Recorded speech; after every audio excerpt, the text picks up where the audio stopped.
Today's homework video number 2 for the bureaucracy is on federal agencies. These are the actual buildings and people and organizations that do the job of the government. The agencies are broken up into 4 separate groups. It is important to know the difference between them because it'll be part of your quiz on Friday. You may notice that 3 of these are vocab cards.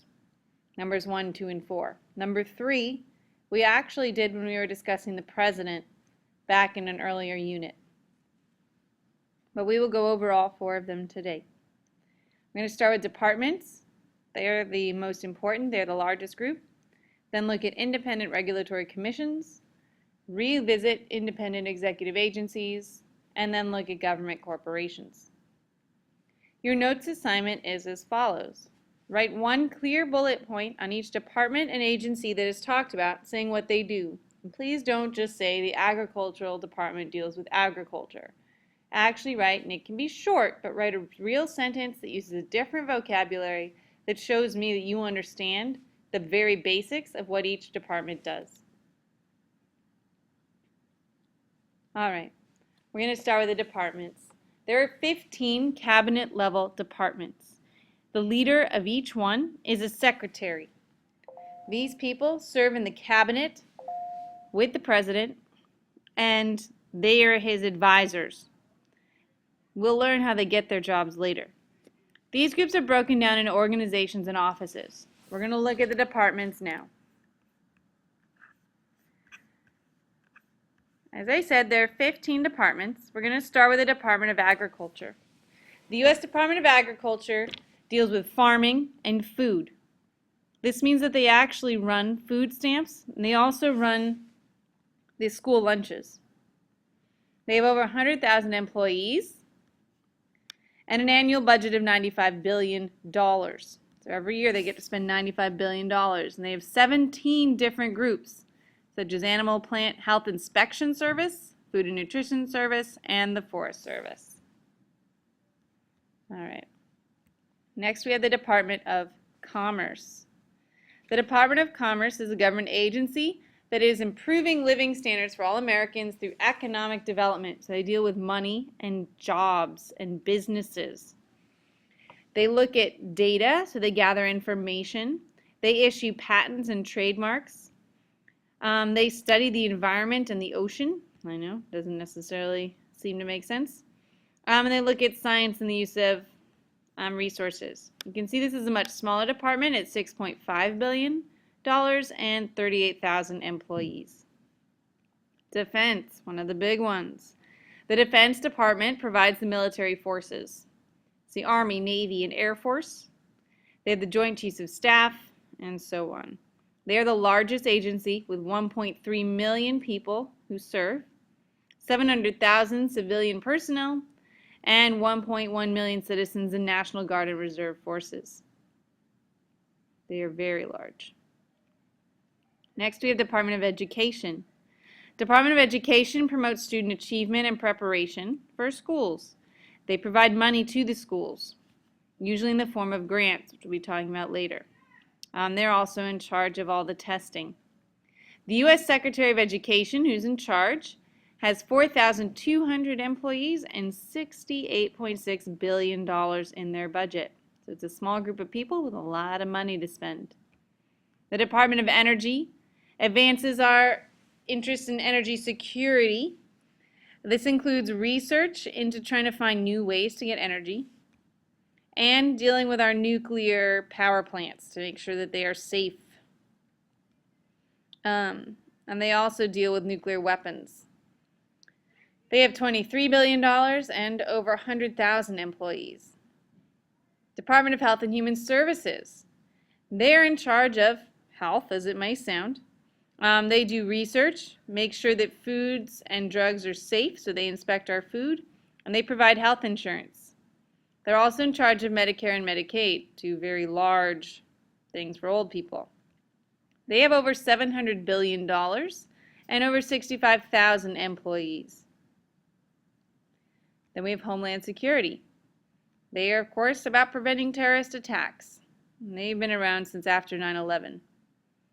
They employ 216,000 people, including Border Patrol, watching over the security of our air flights and enforcing immigration laws.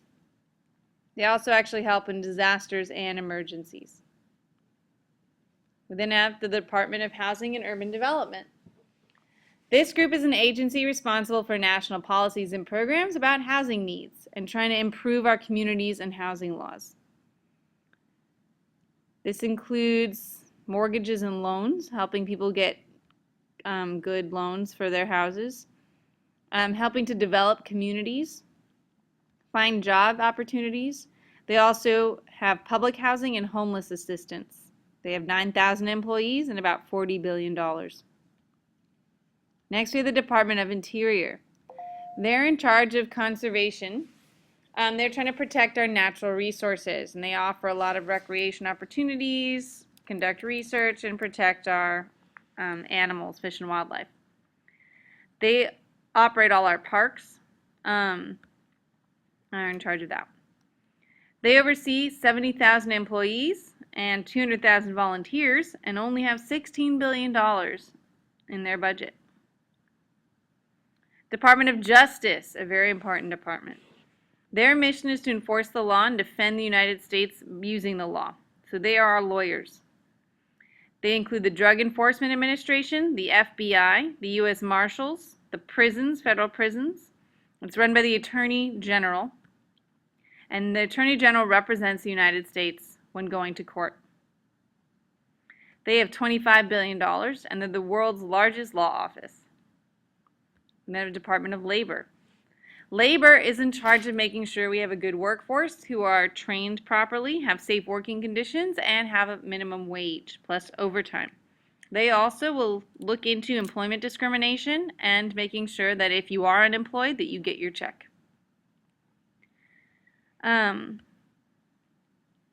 There are 15,000 employees and about $50 billion. The Department of State. This is the group that's in charge of the president's foreign policy. They have all the ambassadors, they assist other nations, and they help us train people for foreign involvement with the military. Very important. They're the ones who keep the positive relationships with almost 180 countries. They have 30,000 employees and about $35 billion. The Department of Transportation makes sure that we have fast, safe, efficient, and accessible transportation systems. This includes highways, our airports, our railroads, and using boats. There's 55,000 employees and $70 billion in their budget. Almost done. We got the Treasury Department. They're in charge of the money. So it's all about finance. They're in charge of the coins and the currency, making sure that the money gets to all the banks and the people. They collect the taxes. They borrow money when we need to borrow money. And they work with all the other agencies to make sure that everything is going towards making our economy better. The Secretary of Treasury has $13 billion and more than 100,000 staff. Last but not least, Department of Veteran Affairs. Veteran Affairs, they help our veterans. I mean, it's very simple. They provide them with pension, education, disability, making sure they get home loans, that they have rehab when they get home. And because there are over 25 million veterans still alive, they are being served by this organization, making sure that they get their checks, making sure that they're being taken care of, and trying to keep them from being homeless. And they also run the VA hospitals. They have $90 billion and 235,000 employees. All right, next, we have the Independent Regulatory Commissions. These are independent from Congress and the President. Once appointed, the directors cannot be removed except through the impeachment process. Examples here, the National Labor Relations Board, the NLRB, is in charge of maintaining union relationships with their bosses. If there is a conflict, they will provide a mediator to come to a good solution. We have the Securities and Exchange Commission, and if we will look at them, they are in charge of monitoring our stock exchanges and making sure that everything is going according to the rules. The Federal Communications Commission, the FCC, they're in charge of our internet. They're in charge of the television and what gets broadcast. They're the ones who bleep out words when they don't like them. And they'll issue fines if you violate that. That's the FCC. They're also in charge of the radio. And we have the Federal Aviation Administration, the FAA. They're the ones who control all the airspace. They make sure that planes are going where they're supposed to go, when they're supposed to go, so we don't have planes crashing into each other everywhere and dropping out of the sky. Regulatory means that they regulate. They are really enforcing rules. They come in, they issue fines, they can even act as like little trials areas where they have hearing officers. That's what they do. They regulate. They enforce those rules. And they don't answer to the president once they're in there. They're independent. They'll work with him, but they don't have to answer to him. We then have independent executive agencies. These are headed by directors who are appointed by the president, and usually they provide a service. The CIA, Central Intelligence Agency, they're in charge of spying on other countries and making sure that we have all the information that we need. NASA, they're in charge of operating our space program. The Environmental Protection Agency, which we've talked about, they enforce the Clean Air and Clean Water Acts, amongst others, making sure that people are following the rules when it comes to protecting our environment. And the Federal Reserve, they run our national banks. They set the interest rates for all the banks and make sure that our government is growing, our economy is growing at a good rate. Last but not least, government corporations. These are businesses created by Congress that could be performed by private business but aren't because they are not profitable, so they may not make any money, or they're too easy to monopolize. So it's too easy for just one company to be in control and set these huge prices that no one can come down from. The examples here are the Postal Service. Postal Service loses money every year. It just doesn't pay to have a nice, cheap way of sending mail. Amtrak, they run the trains. This one's too easy to monopolize. People would be charging thousands of dollars for a train ride if they could get away with it, so the government runs this. It's also very hard to put tracks down on the ground. That doesn't actually make you a lot of money, so we also pay to do the tracks. And then dams and electricity. Most of the time this is regulated by the government, while some private corporations do participate in dams and electricity. They're so controlled that they basically are government corporations. All right, that's it. Thank you guys.